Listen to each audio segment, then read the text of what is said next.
2025 könnte das Jahr werden, in dem Mountainbikes mit Getriebe endgültig den Durchbruch schaffen.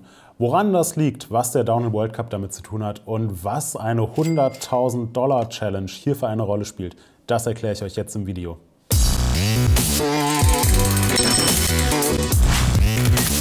Ganz allgemein ist es so, dass Schaltungen an Mountainbikes eines der wichtigsten Features sind und normalerweise wird per Kettenschaltung geschaltet. Das heißt, man hat eine Kette, ein Schaltwerk, eine Kassette, einen Shifter und eine Kurbel und je nachdem, wie man den Shifter betätigt, wird die Kette auf der Kassette hoch oder runter bewegt vom Schaltwerk. Das ist die ganz klassische Kettenschaltung. Nun rückt aber die Alternative zur Kettenschaltung mehr und mehr in den Vordergrund, nämlich das Getriebe. Hierbei wird sozusagen das, was am Hinterbau hängt, nach vorne verlagert, nämlich in den Bereich des Tretlagers. Und hier sitzt schön zentral im Rahmen jetzt das Getriebe, das die ganzen Gänge beinhaltet. Hinten am Hinterbau, wo eigentlich die Kassette war, sitzt nur noch ein einziges Ritzel und das Schaltwerk und die Kassette fallen sozusagen weg, weil sie vorne sitzen. Und damit kommen wir auch schon zum ersten der drei großen Vorteile, die ein Getriebe bieten, nämlich das Gewicht sitzt viel weiter vorne und vor allem viel tiefer und zentraler. Und das ist eigentlich genau das, was man haben möchte. Gerade an Downhill-Bikes hat man mehr und mehr gemerkt, Gewicht ist eigentlich gar keine so schlechte Sache. Das Gewicht sollte aber möglichst zentral und möglichst tief sitzen. Und dafür gibt es eigentlich keinen besseren Punkt an einem Fahrrad als der Bereich des Tretlagers. Also einen tieferen Schwerpunkt kann man im Prinzip nicht finden. Und indem man die ganze Schaltung hier in diesen Bereich des Tretlagers verlegt, hat man einen sehr zentralen, einen sehr tiefen Schwerpunkt. Der zweite große Vorteil, den Getriebe bieten, ist, dass die ungefederte Masse deutlich reduziert wird. Ungefederte Masse ist im Prinzip all das, was sich erstmal bewegen muss, bevor die Federelemente aktiv werden, also ganz vereinfacht ausgedrückt. Das heißt, bevor der Dämpfer anspricht, muss erstmal das Hinterrad sich bewegen, die Kassette sich bewegen, die Schaltung sich bewegen und erst dann kommt der Dämpfer ins Spiel. Und je größer die ungefederte Masse ist, desto schlechter ist das im Prinzip fürs Ansprechverhalten der Federelemente. Indem man jetzt aber auf die Kassette und auf das Schaltwerk verzichten kann, wird die ungefederte Masse deutlich geringer, weil das Getriebe, also die Schaltung, sozusagen ein integraler Bestandteil des Rahmens ist. Dadurch wird die ungefederte Masse deutlich reduziert, was sich sehr positiv auf das Fahrwerk auswirkt. Und auch da hat man gemerkt, ein fein ansprechendes Fahrwerk ist vielleicht deutlich wichtiger als einfach ein geringes Gesamtgewicht, gerade im Downhill. Und der dritte große Vorteil von Getriebeschaltungen, der wahrscheinlich auf Otto-Normalfahrer noch viel mehr zutrifft als auf World Cup-Profis, ist, dass hinten einfach nichts mehr kaputt gehen kann. Man hat kein Schaltwerk mehr am Rahmen hängen, was total exponiert ist, was von Steinen malträtiert wird, was dann abreißt oder verbiegt. Man hat keine Kassette mehr, die irgendwie kaputt gehen kann. Vor allem aber das Schaltwerk, was hinten dran hängt, das fällt einfach weg. Und für einen World Cup-Profi mag vielleicht ein abgerissenes Schaltwerk, wenn es jetzt nicht unbedingt im Rennlauf passiert, kein allzu großes Problem sein. Man rollt nach unten zum Teamtruck, hat da einen Mechaniker, der einem ein neues Schaltwerk aus der Schublade zieht, dran baut, nicht in Rechnung stellt. Währenddessen kann man noch ein Käffchen schlürfen. Aber für jeden, der sich schon mal so im Bikepark oder so ein Schaltwerk abgerissen hat, der weiß, das ist eine ziemlich nervige Angelegenheit und eine ziemlich teure Angelegenheit. Bei einem Getriebe kann sowas natürlich nicht passieren. Das heißt, Räder mit Getriebe sind viel weniger anfällig für Defekte und auch weniger wartungsintensiv. Der Ansatz mit Alternativen zur Kettenschaltung, der ist jetzt natürlich nicht komplett neu. Man erinnert sich vielleicht an die Rohloff-Nabenschaltungen, die viele Jahre lang sehr gehypt worden sind. Und auch diverse Hersteller haben schon Experimente mit Getrieben im Downhill gemacht. Zum Beispiel Honda mit dem RN01. Ja, richtig gehört, Honda war mal im Downhill World Cup aktiv. Und auch ziemlich erfolgreich. Das war so Anfang der 2000er Jahre. Das Honda RN01 so eines der legendärsten Downhill-Bikes überhaupt. Unter anderem ist ein gewisser Greg Minnaar, damals noch halb so alt, aber genauso schnell wie heute, ist für Honda gefahren und hat auch den World Cup Gesamtsieg auf diesem Honda RN01 geholt. Und man weiß eigentlich bis heute nicht genau, was wirklich in dem Honda drin gesteckt hat. Ob es ein Getriebe war, ob es ein Schaltwerk war, was sozusagen in den Rahmen integriert war. Fest steht, dass kein Schaltwerk hinten am Hinterbau dran hing, sondern das Honda RN01 ein ziemlich abgefahrenes System hatte, was so ein bisschen die Vorteile von einem Getriebe aufgreift. Das heißt, Getriebe sind nicht komplett neu, wurden immer wieder erprobt. Aber jetzt könnte es sein, dass sich Getriebe wirklich durchsetzen. Dass sich Bikes mit Getriebe im Downhill World Cup 2025 durchsetzen könnten, das liegt an zwei Faktoren. Der erste ist die sogenannte Belted Purse Challenge von Gates. Gates ist ein US-amerikanischer Hersteller von Riemen, also von Alternativen zur Kette. Und diese Gates-Riemen kommen sehr oft an Rädern mit Getriebe zum Einsatz. Und Gates hat schon letztes Jahr gesagt, hey, wir haben Bock auf eine Challenge. Wenn jemand in den Elite-Kategorien im Downhill World Cup einen World Cup gewinnt, dann kriegt der Fahrer oder die Fahrerin $100.000. Und wenn es 2024 nicht passieren sollte, dann machen wir das 2025 wieder. Und wenn es 2025 nicht passieren sollte, dann läuft es so lange weiter, bis jemand auf einem Rad mit unserem Riemen einen World Cup gewinnt. Das heißt, 2025 gibt es diese Belted Purse Challenge immer noch. Und der erste Fahrer oder die erste Fahrerin, die einen World Cup, einen Downhill World Cup mit einem Gates-Riemen gewinnt, darf sich über $100.000 und natürlich den Fame für einen World Cup-Sieg freuen. Und das ist natürlich ein echt fetter Anreiz. Angeblich hat letztes Jahr sogar Bernard Kerr sich mal informiert und nachgefragt, ob es denn möglich wäre, einer seiner beiden Ketten am Pivot Phoenix Prototyp, den er damals noch gefahren ist, durch einen Riemen zu ersetzen. Das ist ja ein sehr abgefahrenes Hinterbausystem, was Pivot da im World Cup erprobt hat. Darauf kommen wir auch gleich zu sprechen. Und Bernard Kerr hat eben gefragt, so, hey, was würde denn passieren, wenn ich jetzt eine dieser beiden Ketten durch einen Gates-Riemen ersetze? Könnte ich dann auch diese $100.000 gewinnen? Angeblich war dann das Regelwerk wohl seitens der UCI so ausgelegt, dass das nicht ganz möglich ist und es ist sowieso hinfällig, weil Bernard Kerr eben dann keinen Downhill World Cup gewonnen hat. Aber es zeigt auf jeden Fall, dass das bei den Fahrerinnen und Fahrern durchaus wahrgenommen wird und einen ziemlichen Anreiz darstellt. Der zweite und wahrscheinlich noch viel wichtigere Grund, wieso Bikes mit Getriebe im Downhill World Cup auf dem Vormarsch sind, ist aber das Pinion Smart Shift Getriebe. Es wurde zunächst von Gamux, also einem relativ kleinen Team mit einem abgefahrenen Bike aus der Schweiz, getestet. Und es ist ein elektronisches Getriebe, was eben im Tretlager sitzt, was unterschiedliche Gänge hat und was über einen Shifter vom Lenker aus bedient wird.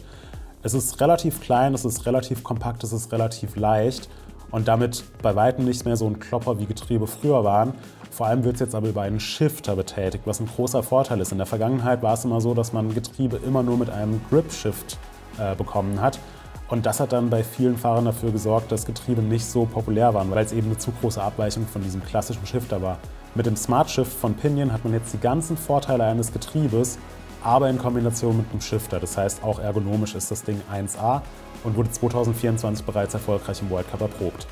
Das führt dann auch dazu, dass 2025 aller Voraussicht nach gleich mehrere Teams mit Bikes mit Pinion-Getriebe und Gates-Riemen an den Start gehen werden. Gamux zum Beispiel wird weiterhin im World Cup aktiv sein, allerdings nicht mehr mit einem eigenen Rennteam, sondern als Rahmensponsor von Aon Racing. Aon Racing ist ein neues Team, gegründet von Reese Wilson. Wer noch für das Team fahren wird, steht zum aktuellen Zeitpunkt nicht fest. Die Team-News müssten jetzt jeden Moment rauskommen. Aber allein schon Reese Wilson hat einen Downhill World Cup gewonnen in Snowshoe, hat die Weltmeisterschaft in Leogang gewonnen. Der Junge kann richtig gut Fahrrad fahren und er ist an einem guten Tag auf jeden Fall ein Siegeskandidat. Außerdem entwickeln die Athertons wohl gerade fleißig ein Rad mit Getriebe. Das haben sie auf ihren Social-Media-Kanälen schon angeteasert. Es gibt auch schon Fotos von Charlie Hatton, der auf einem Atherton-Bike mit Getriebe getestet hat. Und Charlie Hatton ist 2023 Downhill-Weltmeister geworden in Fort William. Das heißt, der Junge kann auch richtig, richtig gut Fahrrad fahren. Zeroed ist so der Hersteller überhaupt, der mit Getriebebikes im World Cup für Furore gesorgt hat. Die Neuseeländer haben jetzt gesagt, sie machen kein eigenes World Cup-Team mehr. Aber Gerüchten zufolge wird wohl MS, ehemals MS Intense, auf Rädern von Zeroed unterwegs sein. Die News ist noch nicht bestätigt, ist zum aktuellen Zeitpunkt noch ein Gerücht.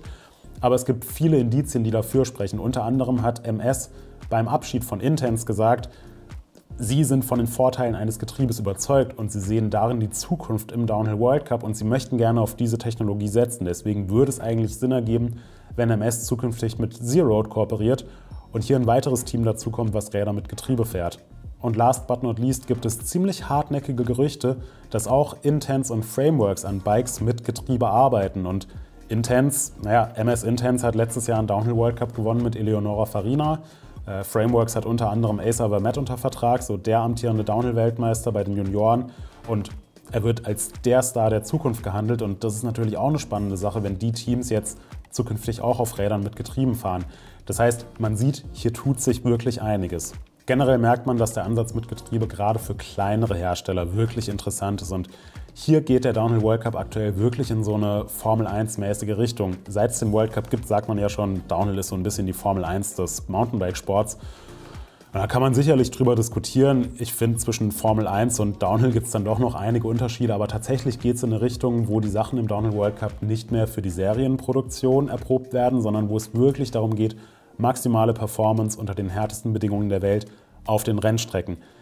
Was die Profis da fahren und ob das jetzt für die breite Masse kompatibel ist, das ist den Profis erstmal egal. Denen geht es einfach nur darum, das bestmögliche Material zu haben und gleichzeitig kommen neue Fertigungstechnologien wie 3D-Druck hier zum Einsatz, was es, egal ob großen oder kleinen Teams, das Leben deutlich leichter macht, wenn sie irgendwelche Prototypen entwickeln wollen. Das sieht man zum Beispiel auch an den Bikes, die letztes Jahr im World Cup von Canyon gefahren worden sind, von Specialized gefahren worden sind, von Montraker gefahren worden sind. Es sind jetzt nicht mehr unbedingt Räder, die einfach nur für die Serie entwickelt werden, sondern es sind Bikes, wo man davor steht und einem erstmal die Kinnlade nach unten klappt, weil es wirklich so spezialisierte Räder für die Rennstrecke sind. Canyon Sender Prototyp hat ein komplett neues Hinterbaukonzept mit High-Pivot-System und so weiter. Ist sehr, sehr abgefahren und kein Vergleich zum aktuellen Sender.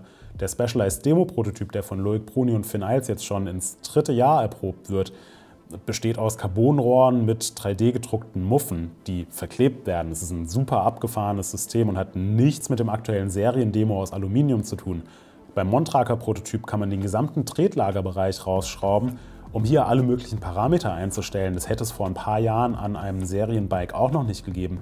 Und wenn man sich in der Boxengasse vom Downhill World Cup umschaut, dann merkt man, viele Fahrer kleben sich freiwillig Gewichte unter das Tretlager oder füllen zum Beispiel die Achse von den Kurbeln mit Blei auf, damit die Räder so schwer wie möglich werden, aber eben in diesem tiefen zentralen Bereich. Das heißt, es kommt nicht mehr so aufs geringe Gesamtgewicht an, sondern Gewicht wird gerne in Kauf genommen, wenn es eben an strategisch sinnvollen Positionen platziert ist. Und wenn man da 1 und 1 zusammenzählt, dann merkt man eigentlich, ein Getriebe wäre hier goldrichtig, weil das Getriebe bringt eines der schwersten Bauteile an genau diesen Ort, nämlich zentral in den Bereich rund ums Tretlager, wo man eben das Gewicht haben will.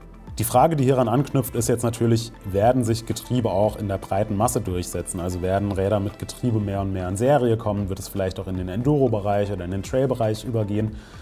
Und da muss man sagen, man muss jetzt wirklich mal abwarten. Also so weit sind wir da definitiv noch nicht und auch die klassischen Kettenschaltungen, egal ob jetzt mechanisch oder elektronisch, sind auf einem extrem guten Niveau und da hat sich auch in den letzten Jahren wirklich viel getan.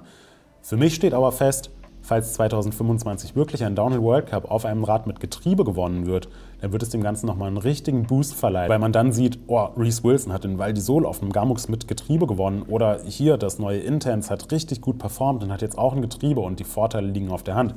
Dann wird es aus meiner Sicht auch mehr und mehr in die breite Masse reinschwappen, weil das, was heute auf der Rennstrecke getestet wird, das wird dann morgen oder übermorgen, beziehungsweise nächstes, übernächstes, übernächstes Jahr mehr und mehr auch in der breiten Masse Verwendung finden. Deswegen finde ich, dass es ein super spannendes Thema ist, auf das man definitiv einen Blick werfen sollte. Postet ihr gerne mal in die Kommentare, was ihr vom Thema Getriebe haltet. Ich bin auf eure Meinung gespannt. Ansonsten, wenn ihr es noch nicht gemacht habt, abonniert gerne unseren Kanal und wir sehen uns beim nächsten Video wieder.